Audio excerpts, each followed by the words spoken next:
మనలో ఉన్నటువంటి దేవుని ప్రేమ విశ్వాసులకు విశ్రాంతిని అనుగ్రహించాలి. చెరసాలలో ఉన్నటువంటి అపోస్తలుడైన పౌలు ఫిలెమోను నిమిత్తమై, సంఘము నిమిత్తమై ఆయన విజ్ఞాపన చేస్తా ఉన్నాడు, కృతజ్ఞత తెలుపుతా ఉన్నాడు. ఫిలెమోను తన యొక్క విశ్వాస జీవితాన్ని ప్రేమ రూపంలో సంఘంలో తెలియజేస్తా ఉన్నాడు, లేక కనపరుస్తా ఉన్నాడు. నిజమే కదా, క్రైస్తవులుగా పిలువబడుతున్నాం మనము, విశ్వాసులుగా పిలువబడుతున్నాం మనము.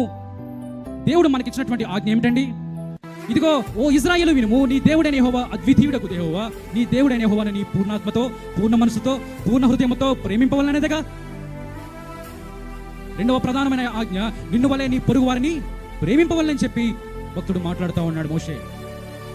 విశ్వాసులుగా పిలువబడుతున్నాం మనము, మన దేవుని ప్రేమించే వారం ఉండాలి. రెండవది, మన తోటి విశ్వాసులను కూడా ప్రేమించే వారంగా.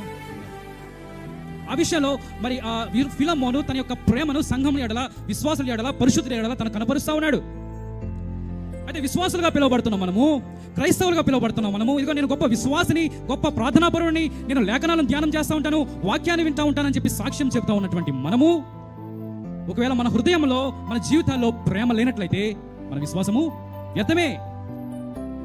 అందుకే పౌలు అంటూ ఉంటాడు కదా కొరింథీ సంఘానికి రాస్తూ, ఇదిగో కొండలను పెకలింపగలిగినటువంటి విశ్వాసం నా యొద్ద ఉన్నా సరే ప్రేమ లేనటువంటి వాడైతే అది వ్యర్థమే అని చెప్పి పౌలు భక్తుడు మాట్లాడుతూ ఉన్నాడు. సంఘం యొక్క క్షేమాభివృద్ధి దేనిపై ఆధారపడి ఉన్నదంటే ప్రేమపై ఆధారపడి ఉన్నట్లుగా ఆ యొక్క సందర్భంలో అపోస్తలుడైన పౌలు జ్ఞాపకం చేస్తూ ఉన్నాడు. 4 నుండి 6 వచనాల వరకు ఫిలెమోను పత్రికలో ఫిలెమోను యొక్క ప్రేమను మనం చూస్తూ ఉన్నాం, దేవుని అందరి విశ్వాసాన్ని చూస్తూ ఉన్నాం, దైవజనుల పట్ల సహవాసాన్ని కలిగి ఉన్నవాడిగా చూస్తూ ఉన్నాం. అటువంటి ప్రేమను ఏ రీతిగా ఆయన కనపరుస్తున్నాడు అంటకు 7వ వచనంలో అంటూ ఉన్నాడు, పరిశుద్ధుల హృదయాలకు ఏం చేస్తా ఉన్నాడు? ఆయన ప్రేమ చేత విశ్రాంతిని అనుగ్రహిస్తా ఉన్నాడు. ఆ యొక్క క్రియాపదము అనగా విశ్రాంతి అనే క్రియాపదం మనం ఆలోచన చేస్తూ ఉన్నట్లయితే అదే క్రియాపదము మత్తయి సువార్త 11వ అధ్యాయంలో వ్రాయబడిందండి. పౌలు భక్తుడు వాడినటువంటి ఆ యొక్క క్రియాపదము విశ్రాంతి అనే క్రియాపదము మత్తయి సువార్త 11వ అధ్యాయం 28వ వచనంలో వాడబడింది.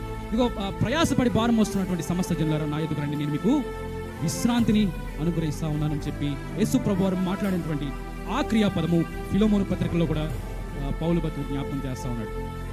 నేను అనుకుంటా ఉన్నాను, బహుశా ఫిలెమోను వాక్యం ప్రయాసపడతా ఉన్నారేమో, కొలస్సీ సంఘము ఎంతగానో ప్రయాసపడతా ఉన్నారేమో, కొలస్సీ సంఘము అనేక విషయాల్లో బలహీనులుగా ఉన్నారేమో, కొలస్సీ సంఘంలో అనేక మంది పేదలు ఉన్నారేమో, బీదలు ఉన్నారేమో, అవసరతలతో ఉన్నవారు ఉన్నారేమో. నేను అనుకుంటా ఉన్నాను, ఫిలెమోను వాక్యం చేత వారిని నెమ్మదిపరిచే ప్రయత్నం చేస్తా ఉన్నాడు, వాక్యం చేత వారికి విశ్రాంతిని అనుగ్రహించే ప్రయత్నం చేస్తా ఉన్నాడు. బహుశా వాక్యం చేత వారి యొక్క విశ్వాసాన్ని స్థిరపరిచి బలపరిచి అట్టి రీతిగా వారికి నెమ్మది విశ్రాంతిని అనుగ్రహిస్తా ఉన్నాడేమో. రెండవదిగా ఆ సంఘం యొక్క అవసరతలు కూడా ఆయన తీరుస్తూ సంఘానికి చక్కని విశ్రాంతి ఆయన అనుగ్రహిస్తా ఉన్నాడేమో. పేదలకు వస్త్రాలు ఇస్తా ఉన్నాడేమో, ఆశ్రయం లేని వారికి ఆశ్రయాన్ని ఇస్తా ఉన్నాడేమో, ఆహారం లేనటువంటి ఆహారాన్ని ఇస్తా ఉన్నాడేమో, గృహాలు లేనటువంటి గృహాలు కట్టించి ఆయన ఇస్తా ఉన్నాడేమో, మనకు తెలియదు. పరిశుద్ధుల హృదయాలకు విశ్రాంతి అనుగ్రహిస్తా ఉన్నాడన్న మాటకు నేను అనుకుంటా ఉన్నాను, ఆ యొక్క పరిశుద్ధులు ఎంతగానో ప్రయాసపడతా ఉన్నారు, శ్రమల్లో ఉన్నారు. అటువంటి పరిశుద్ధులకు ఈయన వాక్యం చేత చేతి అవసరతను బట్టి వారికి నెమ్మదిని విశ్రాంతిని అనుగ్రహిస్తా ఉన్నాడు.